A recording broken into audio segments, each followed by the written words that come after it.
Good evening, and thank you for joining us. A crucial meeting that could seal the fate of the historic Finnish Labor Temple and its popular Hoito restaurant is underway at this hour. The virtual meeting using Zoom will see the Finlandia Association's 90-plus members discuss and vote on a recommended windup of the organization and the appointment of Grant Thornton as a liquidator. Finlandia is reportedly nearly $300,000 in debt, and without any income from the Hoito during the pandemic, the financial crunch has come to a head. The 110-year-old building received a multi-million-dollar facelift in recent years thanks to government funding, and it was saved from financial hardships in 2016 by community fundraising. Yesterday, several Finnish groups started taking artifacts and memorabilia out of the historic building in advance of tonight's meeting. The video conference began just moments ago and is scheduled to last until about 8 o'clock. We hope to have the outcome and reaction on our late edition news at 11 o'clock. 2 new cases of COVID-19 are being treated at the Thunder Bay Regional Health Sciences Center. A woman in her 60s and a woman in her 70s were announced by the District Health Unit this afternoon. The hospital had no patients in its dedicated COVID unit earlier this week, as the numbers here have seen a steady decrease. With restrictions lifting in Ontario, the hospital's incident management team is moving towards increasing elective surgeries and returning to a new normal. Avery McRae has the story. Just a day or so after seeing the hospitalized COVID cases drop to 0 for the first time in a month, the unit suddenly had new patients. Yesterday, we were all flying quite high after we returned from sort of the long weekend, and we were down to 0 cases in the hospital. As of this morning, unfortunately, we were up to 2 positive COVID-19 patients in the hospital. Despite that, the hospital's incident management team is moving towards the final stage in their return to normal operations. Each hospital department has presented a plan with an eye on their PPE, medicine supplies, and human resources, which could lead to a return of elective surgeries as early as next week. Dr. Stuart Kennedy hopes they can increase surgeries by 25% in the first week or two, but knows operations will not return to the old normal. It's going to take quite a concerted effort regarding budget, regarding human resources, to get back to 100%. So this is going to come down to probably at some point in time a 7-day-a-week operation, Monday to Monday, and that includes elective surgeries, not just urgent surgeries on the weekend and the evenings also. The hospital must submit their plans to Ontario Health North for approval. Bed numbers have been hovering between 75 and 90% capacity over the past week, and the hospital must be under 90% to expand its services. As the province begins to reopen, Kennedy expects active cases to fluctuate from 0 to 3 or 4 for several months, which is manageable. He says the biggest key is keeping the U.S. borders closed until there is a vaccine. As long as we continue to restrict travel, I feel confident we can sort of protect ourselves from any second wave. So I was really appreciative of the federal government's restricting travel for another month from the United States to Canada and Canada to the United States, because that's our biggest risk right now is travel. With services beginning to ramp up, there is some increased fear among staff with more people entering the hospital, leading to an increased risk of the virus getting inside.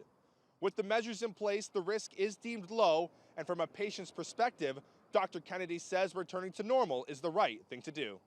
Avery McRae, TBT News.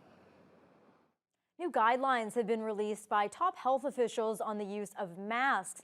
Effective immediately, the federal government is recommending Canadians wear a mask in public when physical distancing of 2 meters is not possible.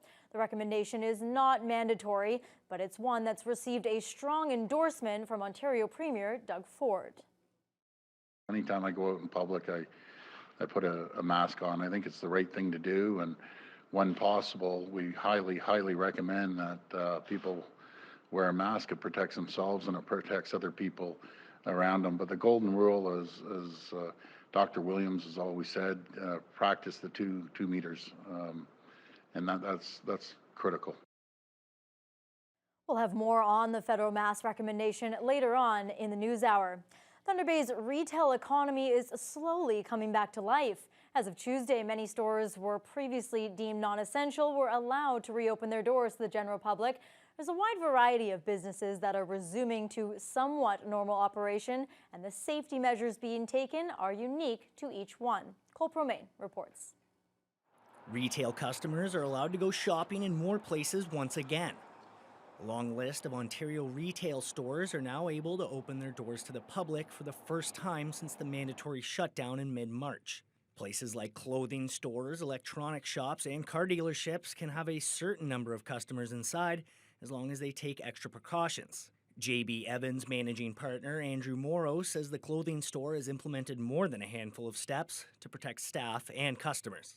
Well, inside the store, obviously, we're taking direction from the health unit and the government, and we've put up plexiglass. We've done markings on the floor, arrows to help people navigate through the store. We have a sanitizing station for our staff and for consumers when they come. And obviously cleaning a lot in between customers. Similar to JB Evans, the Power Centre on Memorial has also gone to great lengths to ensure the safety of their customers, including providing gloves and masks to patrons as they enter the store. We're only allowing so many people in at a certain time, and of course everybody has to remain 6 feet apart. We have supplied gloves and face masks, as well as all the the disinfecting stuff for your hands is right at the front of the store. So when they go in, they are offered a mask if they don't have their own. We're not allowing the customers to touch anything in the store, even with rubber gloves on. Only my staff is allowed to do that, just to make sure that nothing happens. Local car dealerships have also begun to allow people back into the showrooms to pick out some new wheels. Tyler Dolcetti, the owner of Dominion Motors, says while they've opened the doors, they are still making sure to limit the number of people in the building. There has been some changes, but we are slowly reopening. What we're doing is we actually have the doors locked and we're doing appointment only.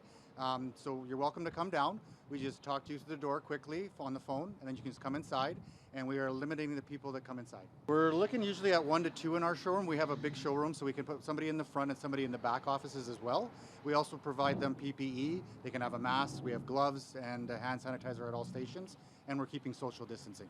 While the variety of safety measures is quite different among the different locations, all of the stores we spoke to say the number of employees working is practically back to what it once was. Cole Promain, TBT News.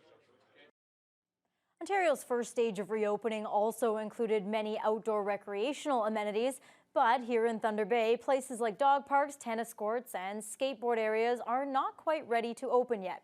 City officials are asking for patience from the public, saying it doesn't just happen with the snap of a finger. Troy Charles has the story. The parks are not open yet. They will be open as soon as we can get them open. Norm Gale is the city manager for Thunder Bay, and he is asking for the public to hang tight while he and his team work on opening up 73 different open park spaces around the city. The Ford government announced effective Tuesday that outdoor amenities such as baseball diamonds, soccer fields, tennis and basketball courts, skate parks, and off-leash dog areas could all be reopened. But Gale wants to remind the public that it's not as simple as it sounds. That the Premier says something can open doesn't mean that it will be open right away. We need time to make sure that these amenities are safe to use. Opening is much more difficult and more complex than closing. When you close something in an emergency, it's one thing to say, okay, everybody go home and we lock the doors, we just stop doing it. It's quite another to reopen something. For example, the off-leash dog park on Winnipeg Avenue has some maintenance work that needs to be done as some areas of the fence have raised up, causing gaps underneath them. Gale explains that some of the delay is caused by having a depleted workforce that they are in the process of rehiring. So the City of Thunder Bay, as most people will know, has laid off staff, including parks workers. We're in the process of bringing them back. Of course, we started that with golf courses last week. We ask the people to be patient. We want to make sure that these amenities are safe to use, and we're working very hard right now. These parks amenities are being inspected right now for safety. We will be announcing when they're open as soon as we can. We do have confirmation that the Thunder Bay Tennis Center will be reopening this Saturday. When these spaces do open, physical distancing of at least 2 meters must be maintained unless the patrons are part of the same household. Some amenities like playground equipment, public swimming pools, and splash pads will remain closed for the time being, and Gale says it would not be fair to speculate when those could be enjoyed by the public again. Troy Charles, TBT News. One person is dead and 3 others are injured following a single vehicle crash near Marathon. It happened around 1 o'clock this morning on Highway 17, about 70 kilometers east of the community. According to the OPP, the incident occurred when the eastbound vehicle hit the shoulder on a curve, entered the ditch, and flipped onto its roof. The occupants had to be extricated from the vehicle by emergency personnel.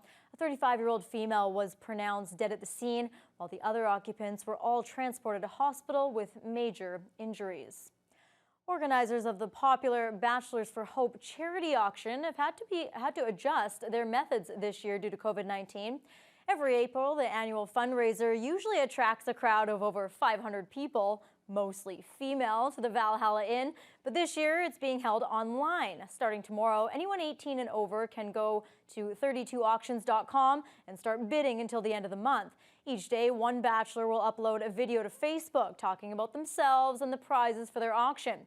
Proceeds from the winning bids go to the Northern Cancer Fund, with some directed to the COVID-19 Response Fund. Last year's event managed to raise close to $90,000. Organizer Elaine Graydon says they don't expect numbers to be that high this time around, but she's still optimistic about the online auction. I think people are used to going online, shopping online. They're doing a lot of Zoom, WebEx calls, FaceTime. So I don't think that people are nervous or reluctant to go online and place a bid and participate. So I think we'll have a good turnout in terms of that. But it remains to be seen. We're encouraged by it, and we're hoping that the community will support us. Graydon says they expect to raise close to $25,000 with this year's auction. A black bear, which apparently has no fear of heights, is now the star of a viral video. The bear was spotted having a snack at the top of a tall tree near Rope Island on Lake of the Woods. Yeah, I've never seen that before, not that high up. Me either. That's a big bear too. Yeah, he's eating the sweet buds. He's eating? Yeah, he's eating the buds, the leaf buds. Oh my, he's big. Wow. He's huge. Wow is right. The video was posted on Facebook by the Lake of the Woods District Stewardship Association. Kenora-based group says the amazing footage was shot a few days ago by its former executive director, Susan McLeod, while she was doing some spring fishing on the Big Lake. McLeod originally thought it was a large bird in the tree until she realized it was a black bear doing an incredible balancing act and eating the fresh tree buds. She's calling the sight of it a once-in-a-lifetime experience. It probably didn't look down. You don't know how high you are until you look down.